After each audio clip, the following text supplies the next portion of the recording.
వీఆర్ఏల వారసులకు ఉద్యోగాలు ఇవ్వాలని మంత్రి పొంగులేటిని కలవడానికి వచ్చిన వీఆర్ఏలను అక్రమంగా అరెస్ట్ చేసి నిర్బంధించడాన్ని వీఆర్ఏ జేఏసీ రాష్ట్ర కమిటీ తీవ్రంగా ఖండిస్తూ సంగారెడ్డి జిల్లా కలెక్టరేట్ ముందు నిరసన వ్యక్తం చేశారు.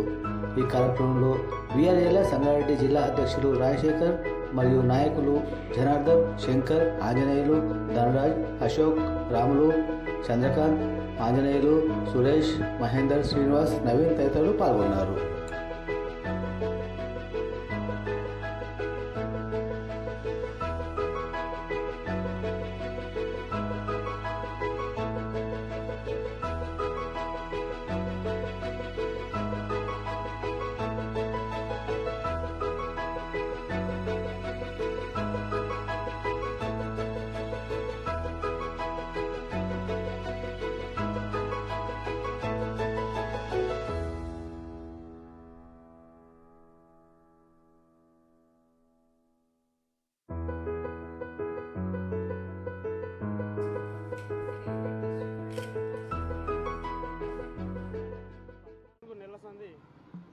ఈ కొత్త ప్రభుత్వం వచ్చి 14 నెలలు అవుతుంది.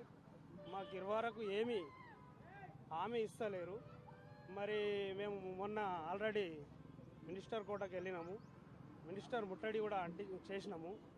దానికి మాకు సానుకూలంగా ఏది కూడా ఇస్తలేరు. మరి మేము కూడా గ్రామం లోపలికి పోతే ఒక ఎమ్మెల్యేలకు కానీ ఒక ఎంఆర్ఓలకు, ఆర్ఐలకు ప్రతి ఒక్కరికి మేము అందుబాటులో ఉండి అన్ని సౌకర్యాలు చేస్తున్నాం.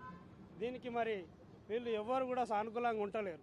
ఇప్పుడు ఒక పిఎస్కు ఒక పోలీస్ స్టేషన్ నుంచి ఒక ఊరికి పోయినాక ఏదన్నా అవసరపడి ఒక మనిషితోటి ఒక దొంగతనం చేసినట్టే దాన్ని కూడా కేటగిరీగా ఒక మనిషి కావాలి అంటే దానికి మేము ఆల్రెడీ ఉండి ఈ పిఎస్కు ఎస్ఐలకు అందరికి ఇన్ఫర్మేషన్ ఇస్తున్నాం కదా. మరి దానికి మేము పని చేస్తున్నామా లేదా అనేది గవర్నమెంట్కి తెలుసు. రేపు పొద్దుగాల మీకు ఈ పిఎస్కు కూడా ఊరందరూ ఏకమై ఒకసారి పిఎస్కి ఏమన్నా అంటే కూడా దానికి సానుకూలంగా ఉండి చేస్తున్నాం. కాబట్టి అసంటి మాకు ఒకసారి గమనించి ఆలోచన చేసి ఈ కలెక్టరేట్కి వస్తున్నాము. ప్రతి జాగాలో తిరుగుతున్నాము, ఎంఆర్ఓ నుంచి ఎక్కడైనా ప్రతి జాగాలో తిరుగుతున్నాం. కాబట్టి మాకు మా వారసత్వం కింద ఉద్యోగాలు కావాలని మేము కోరుకుంటున్నాం స్వామి. అంతే. టోటల్ ఈఆర్ఎస్ 20,550 మందిలో 16,250 మందికి ఇచ్చేసారు. మిగతా వీఆర్ఏలు 3,797 మందిలో 81, 85 జీవో ప్రకారం మాకు ఇవ్వాలి. 14 సంవత్సరాల నుంచి ప్రతి ఎమ్మెల్యేలకు, ఎంపీకి, ఆర్డీఓ ప్రతి ఒక్కరికి వినవించుకున్నాం. అయినా మాకు కరుణించడం లేదు. మొన్న 4వ తారీఖు మినిస్టర్ కోటను ముట్టడించాం. అయినా అక్రమంగా మాకు అరెస్ట్ చేసి జైలులో నిర్భయించి 6 గంటల వరకు అక్కడే ఉంచారు. అయినా వదలలేదు. దీన్ని మేము ఖండిస్తూ ఈరోజు కలెక్టరేట్ దగ్గర నిరసన తెలుపుతున్నాం. అంతే.